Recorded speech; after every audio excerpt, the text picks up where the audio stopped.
A massive swirl of purple energy opens up right in the middle of the city. These things are called gates, and they've become a normal part of the landscape.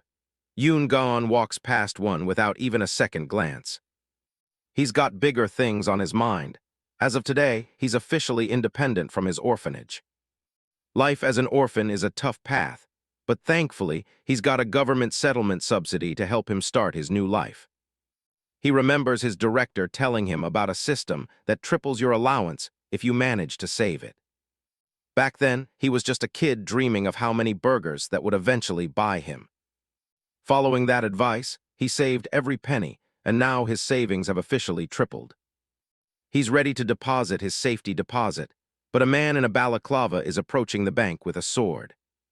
The man's eyes glow a menacing red through his mask as he grits his teeth.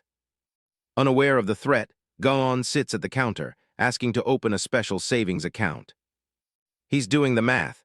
After his initial costs, he'll still have over 31 million won left for a comfortable future. The glass shatters as the robber bursts in, laughing like a maniac.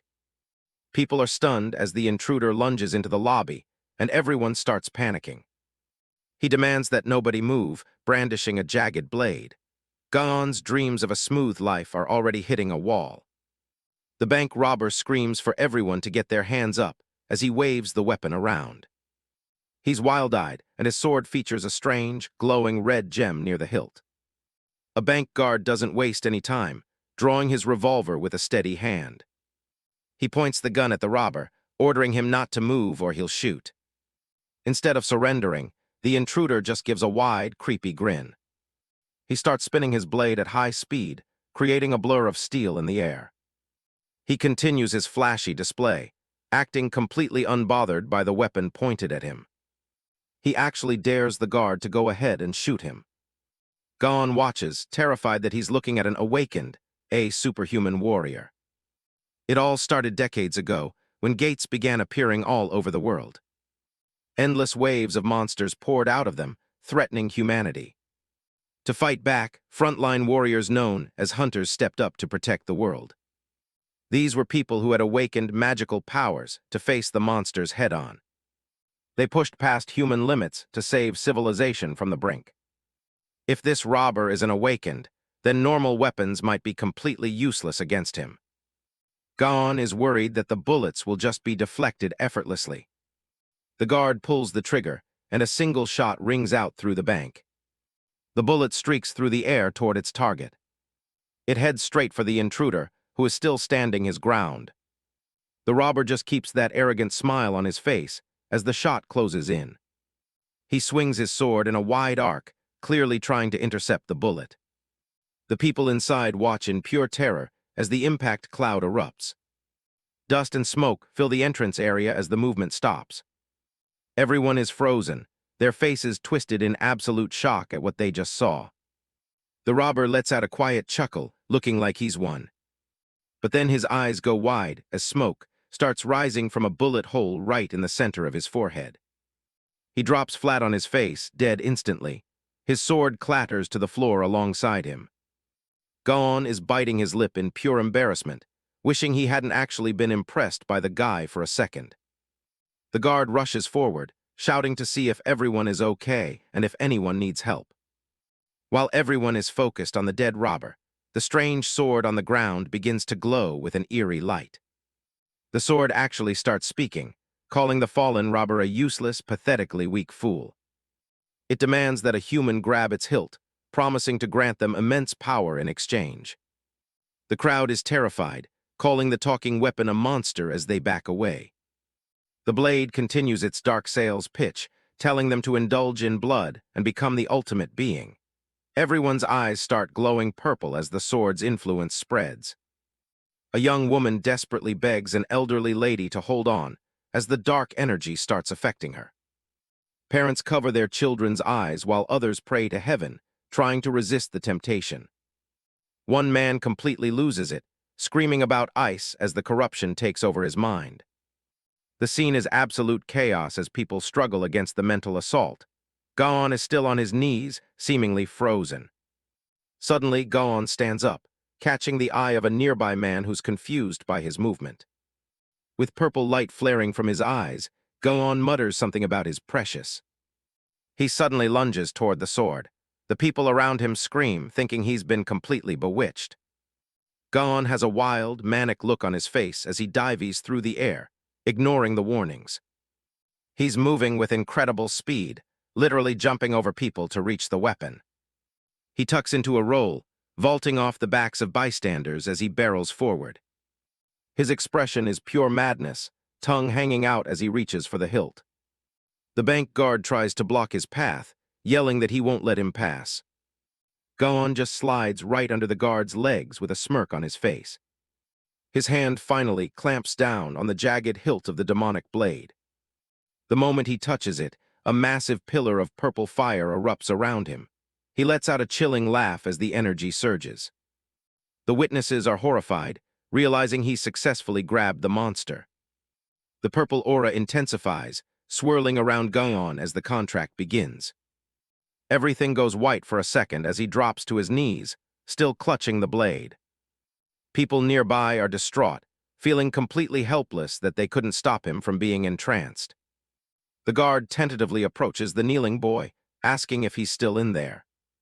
Go-on is in a trance-like state, his eyes glazed over as he hears a voice in his head. He finds himself in a dark mental plane, standing before a giant, glowing red eye. The sword's spirit calls him its new host. The spirit demands an offering for their contract. Go-on must give up what is most precious to him. Go-on is hesitant at first, but the spirit asks if he truly doesn't desire the thing he wants most. It promises him absolute power to look down upon the entire world, unrivaled by anyone. Go-on grits his teeth, finally giving in and shouting that he wants it. The spirit repeats its demand. Then offer that which is most precious to you. Back in the real world, the guard jumps back in surprise as Go-on suddenly stands up. He stands there silently for a moment, the dark sword gripped tightly in his hand. Then he throws his head back and lets out an absolutely insane, bone-chilling laugh. He starts sprinting through the bank lobby like a madman, still cackling. People are terrified, convinced he's been fully possessed. He vanishes out of the entrance, leaving the bank staff and customers completely stunned. Elsewhere, a man in a suit discusses the concept of corruption immunity, wondering if it actually exists. His companion, a woman with blue hair, is skeptical. He notes that since the gates opened, there hasn't been a single confirmed case of anyone being truly immune to corruption. 1 week passes. We see Go-on walking down a normal city street, but things don't look good. He looks like a total mess. Shabby hair, dark circles under his eyes, and he's stumbling around with that same sword on his hip. Everyone around him gives him a wide berth. Bystanders watch Go-on as he walks by, whispering about how he's carrying a real sword and must be a total lunatic. Go-on grits his teeth in frustration, his jaw set as he bears the weight of their judgment. He clutches the hilt of the demonic blade, his eyes wide and trembling as he blames the weapon for everything that's gone wrong. A flashback takes him back to 1 week ago, to a job interview where the recruiter calls for the next applicant. The interviewers look on with extreme apprehension as they hear a strange, metallic clanking sound approaching. Go-on enters the room in a suit, but his eyes are glowing with a manic blue light as he announces himself as a talent ready to die for the company. His face is contorted into a terrifying, wide-eyed grin that looks anything but professional. The interviewers scream in terror, rejecting him immediately and calling him a sword maniac. A giant red, rejected stamp slams down on his prospects. He tries his hand at a manual labor job moving cargo, but he's told wearing a sword is a bit much for the position. He even tries a sales position, but his crazed expression while holding the sword sends the boss into a panic. Even a simple serving job is out of the question. Nobody wants a waiter carrying a demonic weapon. Go-on realizes he has to leave the sword behind if he ever wants to pass an interview. He finds a different office where the interviewer tells him the company isn't that stiff, giving him a glimmer of hope. The interviewer is impressed, giving him a thumbs up and hearing him on the spot because he looks kind and diligent. "Since you're part of the family now, let's shake hands," the man says, extending his arm. Go-on is overjoyed, reaching out with both hands to accept the offer. But as they are about to touch, the demonic blade makes its presence known. The interviewer's friendly face suddenly twists into a mask of pure horror. Gon stands there awkwardly, still holding the sword that ruined his chance yet again. The interviewer screams for security, accusing Gon of being a murderer as another, rejected stamp appears. Back in the present, Gon stands alone on the street, still gripping the weapon. He looks down at the sword with pure hatred, telling it that his misery is all its fault. He tries to throw the sword away, shouting at it to get out of his life. But the sword remains firmly in his hand, a constant, unwanted companion. Gon breaks down into tears, screaming at the top of his lungs for the curse to end. The voice of the sword's spirit, Hyukro, echoes in his mind, telling him to stop resisting his destiny and to embrace the evil. Gon looks confused and defiant, stating clearly that he's not interested in its dark path. He falls to his knees, clutching his head as the spirit mocks him for holding out for a whole week. The spirit urges him to unleash his inner urges and commit acts of evil to his heart's content. Gon groans in pain, the mental pressure of the corruption reaching a breaking point. His eyes flare with a sinister light as he finally seems to cave into the spirit's demands. A dark, wide smile spreads across his face as he stops resisting. He stands up, his aura darkening as he declares that he won't hold back his urges any longer. He reaches into his pocket and pulls out a handful of energy bars. With a manic look, he starts ripping into the wrappers, ready to commit his first sin. A giant gluttony sign appears above him as he stuffs his mouth with the snacks. He's eating them like a wild animal, his eyes glowing as he gives in to his hunger. Even the demonic spirit in the sword is taken aback, confused by what he's actually doing. Gon declares his evil act. He just ate multiple energy bars at once, even though you're only supposed to eat one per meal. He crushes the empty wrappers in his fist with a look of extreme intensity. He hurls the trash toward a nearby playground, shouting fire in the hole, as if it were a grenade. Gon watches the energy bar wrapper land on the ground, a self-proclaimed act of illegal dumping. He gives a manic, wide-eyed grin, explaining to a confused Hyukro that he threw the trash in a playground without even recycling. He raises his arms in triumph, declaring that there's no longer any need to hide his dark, demonic urges. Hyukro is baffled, questioning if evil karma can actually accumulate from something as trivial as littering. The reality of what he's done suddenly hits Gon, and he gasps in realization. He looks at his hands, his expression shifting from madness to horror as he wonders what on earth he has done. Tears stream down his face as he screams at the demonic blade, accusing Hyukro of corrupting him beyond repair. The red gem on the sword glows, seemingly mocking his mental breakdown. Unable to live with his sin, Gon rushes back to the trash he threw and picks it up. He walks over to a proper waste bin and carefully disposes of the wrapper, sighing in relief that he undid his crime for now. Suddenly, a dark, purple aura erupts around him, and a look of confusion crosses his face.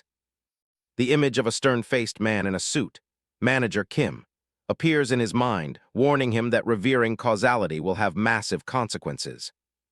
A swirling purple vortex opens beneath Gon, and he screams as he's sucked into the void.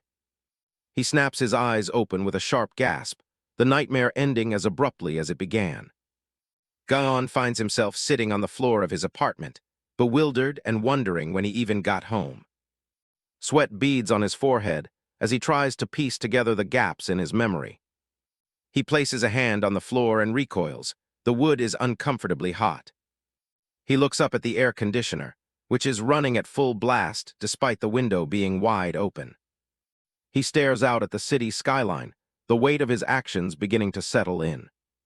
He screams in agony, realizing that leaving the AC on with the window open is an act of environmental destruction that will destroy his electric bill. A terrifying thought occurs to him. Did he commit an even greater evil against his will by attempting to reverse causality?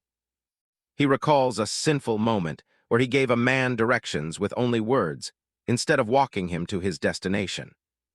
He remembers another instance of his cruelty, where he watched an elevator door close without pressing the open button for a coworker. The weight of his guilt grows as he thinks back to secretly sitting in the priority seating on the bus, intended for the elderly and disabled. Yoon Gaon is losing his mind. He's screaming his head off in the middle of his apartment. He can't believe he actually did it. He thinks his evil deeds, which were really just littering, are the end of the world.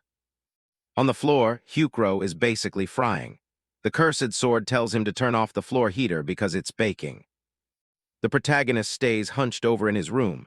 Suddenly, his stomach lets out a massive growl. The sword can't believe he's still hungry after his sinful spree. Gaon just ignores the sass and gets up. He checks the fridge, but it's a total desert in there. He's completely out of food. Time to hit the local A-Mart. It's his only choice for a cheap meal. He finds the holy grail of grocery shopping, the 50% off meat section. Gaon is feeling like a winner. With a huge grin on his face, he grabs the discounted pack. But as he walks away, the massive sword on his hip clanks loudly against the shelves. Everyone is staring at the weirdo. Someone calls out to him. Gaon stops, looking totally confused by the attention. A security guard starts grilling him. Apparently, you can't just bring a giant sword into a grocery store, even if you're a hunter. He heads to the register to pay. The cashier notices his government support card and pauses. She looks at him with total judgment.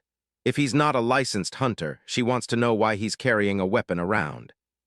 The woman keeps lecturing him about public decency. Gaon is sweating, just wanting to disappear.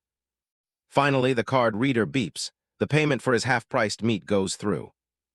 He doesn't wait a second. He mumbles an apology and bolts out of the store with his groceries. Back at the safety of his apartment building, that was way more social interaction than he can handle. Gaon flops onto his bed, exhausted. He realizes that everyone keeps mistaking him for a hunter because of the sword. He starts thinking, if he actually becomes a hunter, carrying the weapon around becomes perfectly legal. He pulls out his phone and starts Googling. He needs to know exactly what this hunter business is all about. He reads about the special profession that emerged to defend humanity against monsters from the dark world. There are government branches, like special operations agents who handle the most dangerous threats. Then there are the civilian hunters, which looks more like a lucrative career for freelancers. To get in, you have to pass an aptitude test and receive a license from the bureau. Gaon sits up, considering the possibility. They say hunters make a ton of money, which is exactly what he needs. Suddenly, the sword starts screaming for blood. It's been waiting for a meal since they made the contract. The young man looks at the blade. He wonders if an E-rank sword that would lose to a gun is even enough to become a hunter. Hyukro doesn't care about ranks. It just wants him to hurry up, accumulate karma, and rule the world. Gaon stares at it, getting a weird idea. He wonders if the sword can eat other things as long as they're similar to blood. He agrees to feed it. The cursed weapon is absolutely hyped to finally get its first meal. He grabs the hilt and heads to the bathroom. The red gem on the sword is practically vibrating with anticipation. He holds the blade over the toilet. Hyukro is confused for a split second, wondering why they're in the bathroom. Then a golden waterfall starts splashing all over the ancient demonic weapon. Gaon is finally giving it what it wants.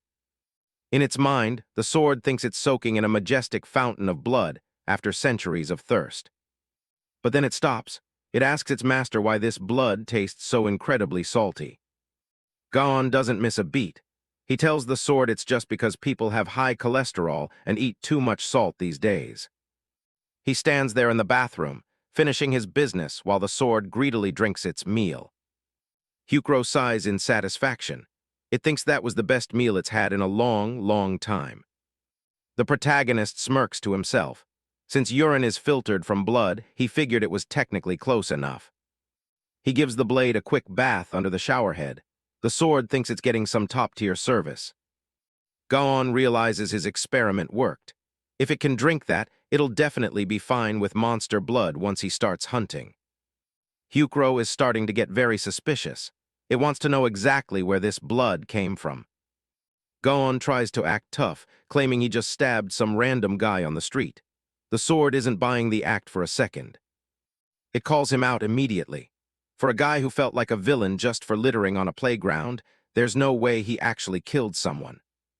Gon realizes he's totally busted. He tries to ignore the sword, shouting while he finishes cleaning up in the bathroom. He stays silent, carefully wiping the blade with a towel. The sword is starting to get a really bad feeling about that salty taste. Hyukro is practically panicking now. It demands to know the truth about what it just consumed. Gon just looks at it with a blank expression. He asks if the source even matters as long as the sword is full. The weapon is absolutely horrified by the implication. Gon, however, is about to take this to a whole new level of psychological warfare. He puts on a peaceful, enlightened smile. Like he's about to drop some deep wisdom, he starts telling an old story. He brings up the legendary story of a famous monk named Wonhyo. In the tale, the monk woke up in a dark cave and drank some delicious water from what he thought was a bowl. But the next morning, he saw it was actually a human skull filled with stagnant rainwater. He realized the water only became gross because of how his mind perceived it. Gon's image transforms into a serene, Buddha-like figure. He explains that all joy and suffering are just creations of the mind. He tells the sword that it didn't actually drink blood, but something much deeper. Everything stems from perception. He keeps going with the fake philosophy, talking about how emptiness and form are the same thing. The protagonist tells the blade that only when we give something a shape does it become real. Then comes the punchline. He tells the sword that once you accept the true nature of reality, blood and urine are one and the same. The realization finally hits the ancient demonic entity. It can't believe it actually drank urine. Gon stands there in his boxers, looking completely at peace. On the floor, Hyukro lies defeated and utterly traumatized by the truth. Deep in the dark forest, a lone figure is slumped against a massive tree. Park Junsik is gasping for air, hiding in the shadows with sweat pouring down his face. The ground is littered with bodies, a grim reminder of how sideways the mission went. Junsik grits his teeth in frustration, wondering how his plan ended up like this. Suddenly, a terrifying silhouette with glowing eyes and a jagged grin looms over him. He screams as the demonic figure closes in. Back in the city, the towering Hunter Management Bureau building looms over the busy streets. Yoon Gon stands at the reception desk, awkwardly scratching his head while asking to register as a hunter. It doesn't take long for him to get his official Level 0 hunter license. He stares at the card while the clerk hands over a welcome package bag full of basic supplies. She gives him the rundown: clear at least one mission a week or the license gets revoked. Gon stands in front of the elevator with his gear, feeling like the whole process was way too easy. He's genuinely surprised there wasn't an ability test or some kind of physical trial. Hyukro is just as disappointed. The sword was really looking forward to slicing through some competition. Since he needs to hit his quota, Gon pulls out his phone to check the mission board. He finds a dark zone investigation mission with a 1,000,001 reward. The payout is so high it practically makes him scream with excitement. He doesn't even hesitate before slamming the accept button on his screen. A crowd of hunters gathers in front of a massive, swirling purple portal in the middle of the street. Gon looks around at his new peers, taking in the scene. He notices everyone is decked out in tactical gear and rifles. He's the only one bringing a sword. The veterans aren't impressed, whispering that this kid looks like a total rookie who's all style and no substance. One of the hunters, Mr. Kim, asks if this is Gon's first time on the job. Mr. Kim laughs, reminiscing about the days when he was young and reckless enough to use a sword too.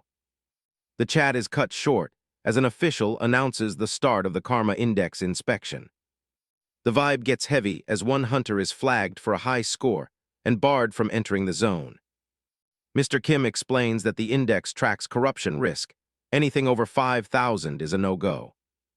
Gon listens closely, realizing how strict the Bureau is about monitoring their members. Next up is Park Junsik, who passes with a smug look and a score well under the limit. Mr. Kim is impressed by Junsik's purification rate, calling him a natural talent. He then turns back to Gon, curious if the rookie has ever had his levels checked before. The veteran explains that a lower initial index usually means you're born with a gift for hunting. Apparently, a score in the 700s is considered elite-level potential. The inspector calls for the next hunter, and Gaon prepares himself for the scan. Mr. Kim goes up first and barely passes with a score of 4,500.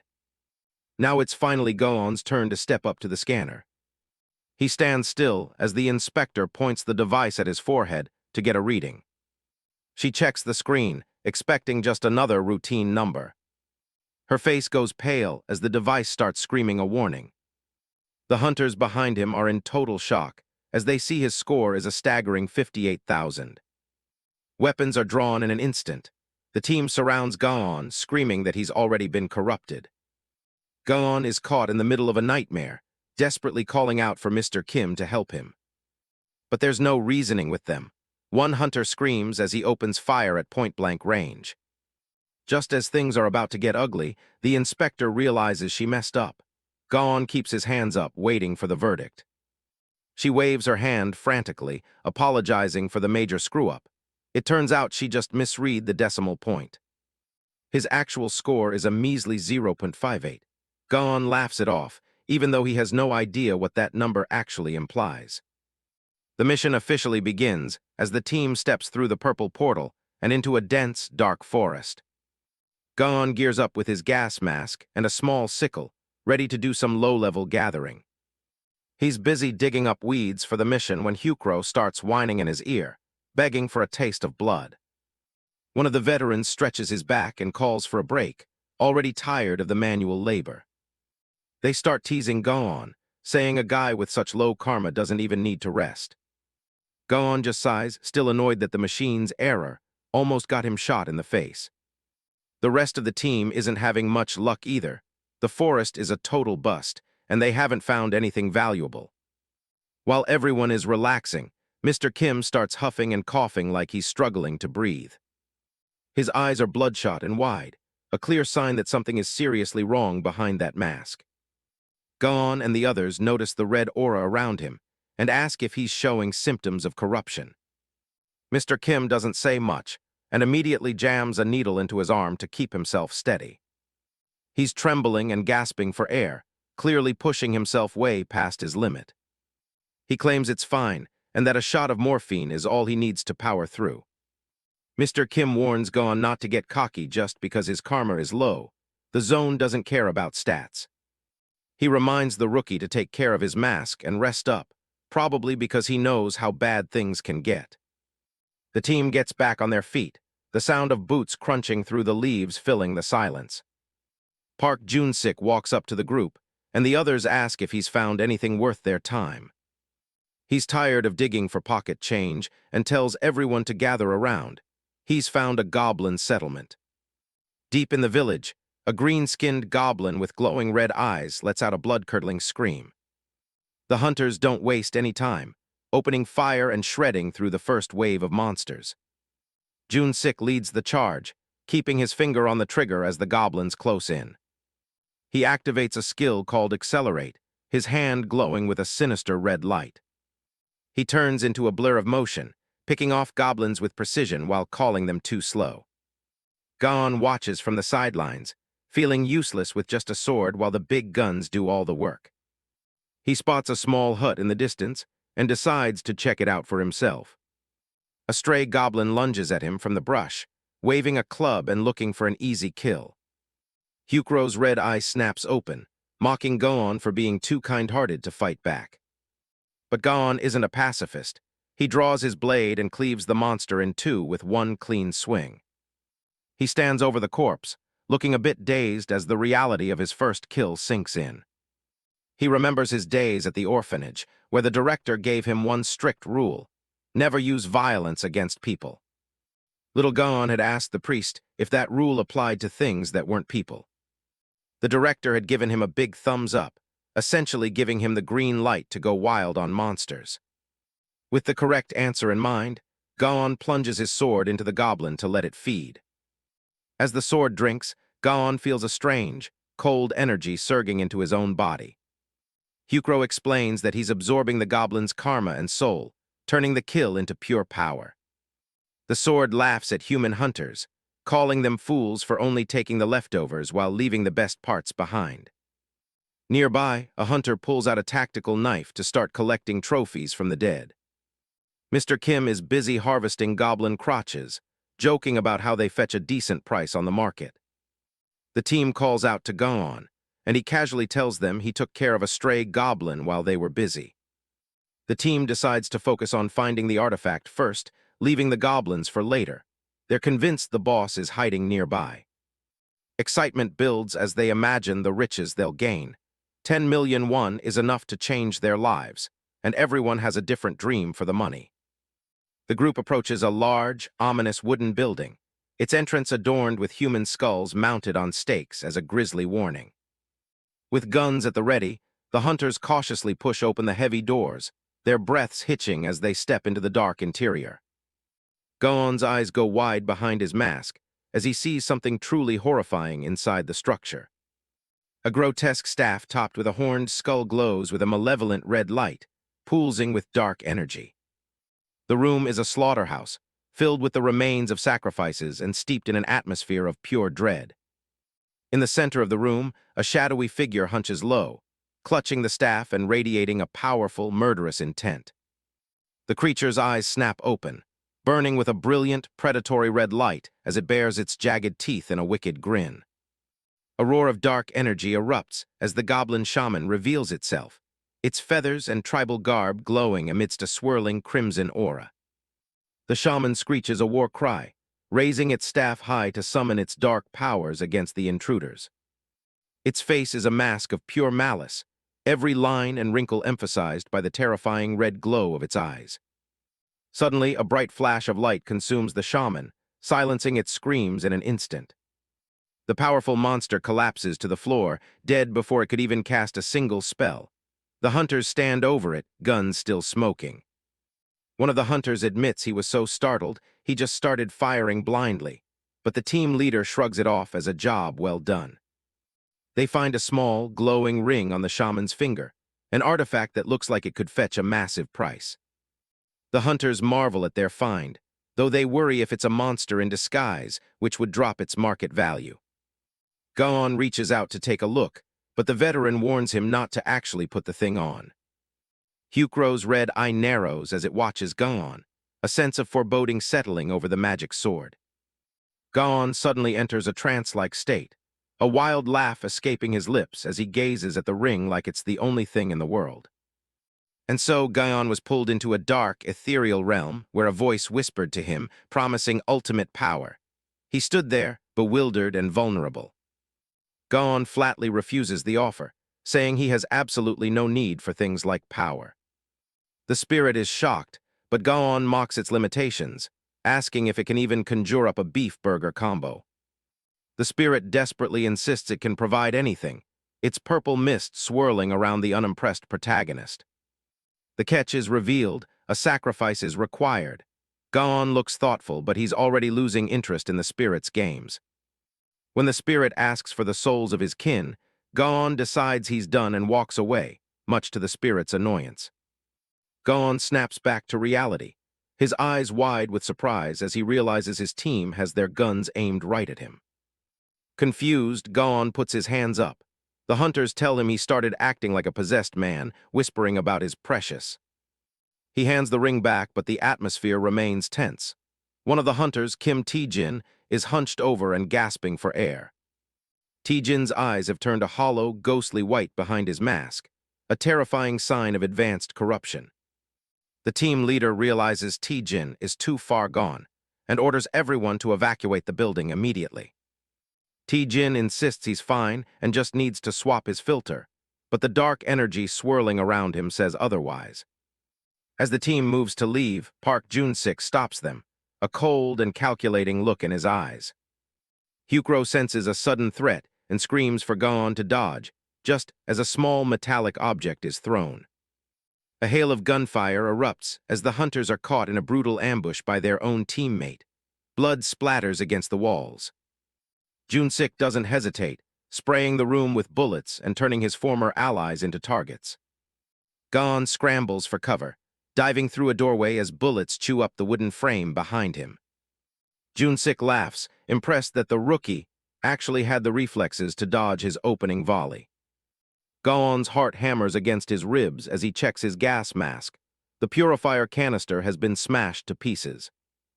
Panicked, he rips off the useless mask and screams at Jun-sik, demanding to know why he's shooting his own comrades. Jun-sik's answer is chillingly simple. It's more profitable to take all the loot for himself than to split it 5 ways. Gaon is incredulous, shouting that the Bureau will never let him get away with such a blatant betrayal.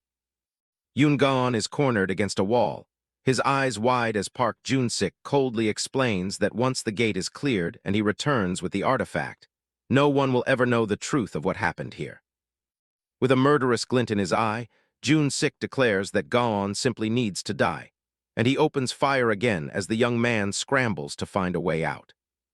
Bullets tear into the wooden walls around Gaon as he moves with surprising speed, frustrating Jun-sik, who can't believe how quickly the rookie is reacting.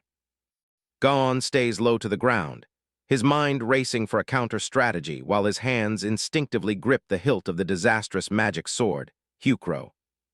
He makes a desperate leap from the building's porch, narrowly avoiding a lethal burst of lead that shreds the air where he stood just a second ago. Jun-sik casually reloads his rifle, his voice mocking as he asks Gaon exactly how much longer he thinks he can keep up this frantic pace. Just as Jun-sik thinks he has the upper hand, he spots a sudden movement in the corner of his eye that catches him completely off guard. Gaon puts all his strength into a throw, sending Hyukro spinning through the air like a deadly boomerang straight at the traitorous hunter. Jun-sik manages to dive out of the way just in time, laughing as he calls Gaon an idiot for throwing away his only means of defense. But the throw was just a distraction. Gaon is already closing the distance, his eyes fixed on Jun-sik with a terrifying level of focus. Jun-sik's smug expression vanishes instantly, replaced by a look of pure shock as he realizes Gaon is much closer than he anticipated. Before the hunter can bring his gun back up, Gaon is right in front of him, reaching out to catch the sword as it returns to his grasp. With a single, fluid strike, Gaon slashes through Jun-sik's rifle, the metal snapping like dry kindling amidst a shower of sparks and shattered components. Jun-sik stands frozen, staring at his broken weapon in disbelief while Gaon looms over him, the magic sword glowing with a dark, vengeful light. The tables have turned, and Jun-sik's bravado is gone, replaced by a cold sweat as he looks up at the boy he thought was an easy target. Gaon's face is partially shadowed, and there's something different about him now. The air around him feels heavy and suffocating. Suddenly, Gaon breaks into a wide, terrifyingly manic grin, his eyes dilated with an unhinged joy that makes even the seasoned hunter's blood run cold. Laughing like a madman, Gaon leaps into the air with the sword raised high, while Jun-sik turns tail and runs for his life, his composure completely shattered. A wound on the back is a swordsman's shame, Jun-sik yelled, trying to rattle the young man, right before he took a full, brutal slash from Gaon. Jun-sik screams in agony, his hand glowing with a desperate red light as he activates the ring's acceleration skill to put distance between himself and the monster chasing him. A trail of pink energy follows Jun-sik as he rockets away, but Gaon is right on his heels, swinging the sword in wide, playful arcs as if he's enjoying the hunt. With his eyes wide and a jagged smile on his face, Gaon promises he won't kill him. He'll settle for just taking one of Jun-sik's arms as a trophy. Jun-sik is absolutely hysterical now, screaming for the crazy F** seeker to stay away from him as he pushes his body to its absolute limits. The traitorous hunter flees into the depths of the forest, a man possessed by terror, while the sound of Gaon's maniacal laughter echoes through the trees behind him. Park Jun-sik ducks behind a tree, his chest heaving. He's praying that he finally shook off the guy following him. He's convinced Gaon has gone completely insane from the corruption. Jun-sik's own gas mask is busted, and he knows he needs to get out of this zone fast. The guy is starting to lose it. He stares at the corpses of the teammates he just betrayed. Now he's regretting leaving that valuable ring behind. He grits his teeth. He's going back for the loot no matter what. But he's not alone. Gaon pops up from behind the tree with a look that's pure nightmare fuel. Jun-sik loses whatever courage he had left and takes off running again. He's desperate now, just wanting to grab the artifact and reach the gate. He spots his rifle lying near one of the bodies. Thinking he's saved, he dives for the gun with a manic laugh. He doesn't even notice Go-on casually following him in the background. He grabs the rifle and looks up, only to find a massive figure blocking his path. His face goes pale as a monstrous, clawed hand reaches for him. It's Mr. Kim, but he's mutated into something unrecognizable, dripping with a thick purple aura. The monster doesn't give him a chance to fight back, grabbing him by the skull and pinning him to the ground. Even Go-on stops in his tracks, surprised to see his teammate turned into a beast. The mutated Mr. Kim stands tall, his visor glowing a menacing red as the corruption takes full control. Mr. Kim is losing it, his roar is straight-up monstrous. Go-on isn't doing much better. He's standing his ground, but the guy he's facing is literally glowing with a red aura. He dives for cover as the ground explodes behind him. Hiding behind a shed, the protagonist tries to catch his breath. His former teammate has officially crossed the line into full-blown monster territory. The hunter is clutching his head, growling like a beast. The mutation is taking over fast. And there it is. The goblin shaman's ring is practically pulsing on his finger. Go-on realizes what happened. The ring promised power if he sacrificed 3 of his own kind. It looks like Mr. Kim took the deal. His own allies are lying dead in the dirt as the payment. The young man peeks out, sweating bullets. He needs a plan, and he needs one now. A massive fist slams down, shattering the earth. This monster isn't just strong, he's purely destructive. Watching from the shadows, Go-on sees the sheer power he's up against. He thinks about making a break for it, but Hyukro isn't having it. The sword demands a fight. He argues back, pointing out that fighting usually leads to dying. The sentient blade doesn't care. It tells him he can't outrun something that fast anyway. Mr. Kim is on the prowl, sniffing the air like a predator. Sneaking away is officially off the table. Hyukro gives him the most useless advice ever. Stand your ground and die like a warrior. Go-on's face says it all. The beast lets out another ear-piercing roar, swinging blindly at anything in its path. A tree gets pulverized right where the boy was standing a second ago. He hides behind another trunk, hoping the monster's nose is as broken as its mind. Go-on checks with his weapon. Blood makes you stronger, right? To test it, he stabs Hyukro into a dead goblin. But the power gain is weak. The sword explains that since he didn't get the kill, the reward is garbage. It tells him to stop looking for handouts. You want power, you earn it. Meanwhile, the mutated hunter is losing what little humanity he had left. Go-on tries another corpse, hoping it'll be enough to bridge the gap. The red eye on the hilt flashes. Finally, it's starting to feel a little buzz. Seeing the beast closing in, the young man decides it's time to stop hiding. He charges out from cover, shouting a battle cry. He slides through the grass, narrowly avoiding a lethal swipe. But then he realizes he's in a lose-lose situation. If he doesn't hit hard, he's dead anyway. The monster roars again, its tongue lolling out. It's barely even bonded with the ring yet. Hyukro admits the guy is still new to the corruption. There's a tiny chance of survival if Go-on is unbelievably lucky. Looking at the sheer size of the thing, he isn't feeling very lucky. Suddenly he winds up and chucks the sword straight at the beast. It whistles past the monster's head. The weapon is absolutely livid at being used as a projectile. But it worked. While the beast is distracted, Go-on books it in the opposite direction.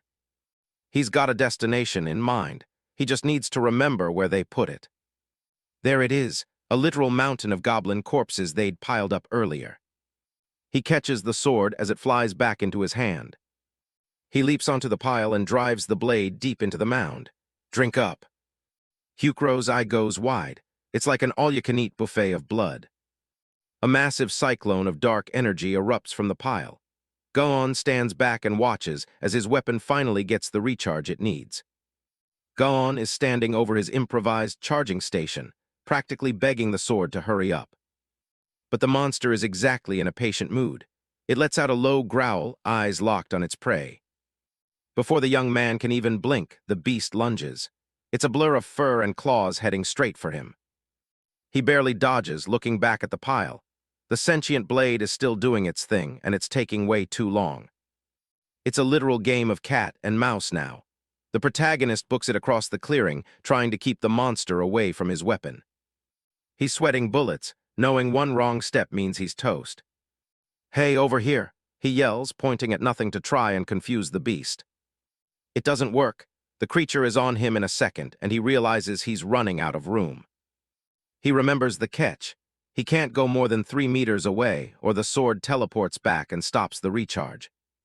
With the beast roaring at his heels, he screams for Hyukro to finish up already.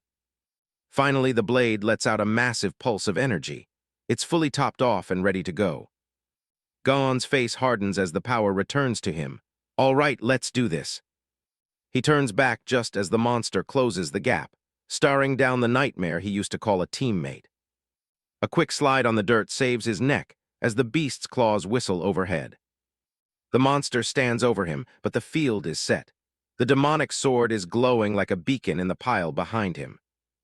It pulses one last time, a dark mist rising from the metal as it finishes its feast. Gaon grabs the hilt and spins around. The power surging through him is unlike anything he's felt before. A confident smirk plays on his lips. The hunter is about to become the hunted. The beast roars, unhinging its jaw to let out a sound that would make anyone else freeze. But Hyukro is vibrating in his hand, screaming at him to swing with everything he's got. He doesn't miss. A horizontal slash connects, sending a spray of dark blood into the air. The blade carves right through the monster's chest, shredding through muscle and bone like paper. The beast screams, but its movements are already getting sluggish. His weapon isn't done yet. Its eye flashes red as it demands the killing blow. Now stab its heart. Gaon doesn't hesitate. He lunges forward, putting his entire weight behind the thrust. The impact is brutal. The monster's torso is torn open as the black blade sinks deep. His focus is laser-sharp. He's not letting this thing get back up.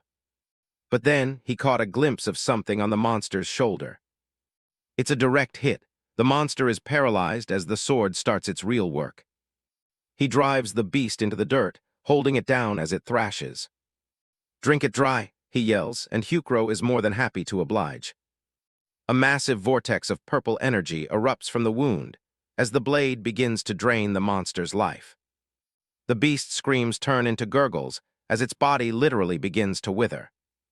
For a split second, the monster's eyes clear. Mr. Kim seems to realize what's happening just before the light goes out for good. Meanwhile, somewhere much cleaner and quieter, alarms start blaring. A man in a suit comes sprinting down a hallway, shouting that warehouse number 6 just blew up. Again. His boss isn't thrilled. Apparently, a containment worker got bewitched by a monster, and things have gone south fast. They start arguing about logistics. The warehouses are full, and there's no more land to build on. It's a bureaucratic nightmare on top of a literal one. A tactical team of suited agents and armed soldiers marches through the facility, looking like they mean business. They're heading into the heart of Shelter 6, where the big players handle the fallout. We finally meet the man in charge, Manager Kim. He looks like he's seen it all, and his glowing red eyes suggest he's not just some office drone. He stands with Team Leader Park, looking over his units. As soon as the whole team is assembled, they're moving in to suppress whatever just broke loose. One of the subordinates grumbles as they walk, wishing they could just throw all these monsters into some kind of giant dumpster. Manager Kim remains silent for a moment, the idea of a monster-only dumpster seemingly sticking in his mind. Meanwhile, Gaon takes a moment to breathe, a relieved smile on his face as he examines a small ring with a purple gem. He stood over Mr. Kim, watching the man still taking shallow, labored breaths. He felt a secret relief that his calculations had been spot on. When he struck Mr. Kim's shoulder, the blade had successfully drained all the monster's blood and impurity. He had won, but he knew this was only the beginning.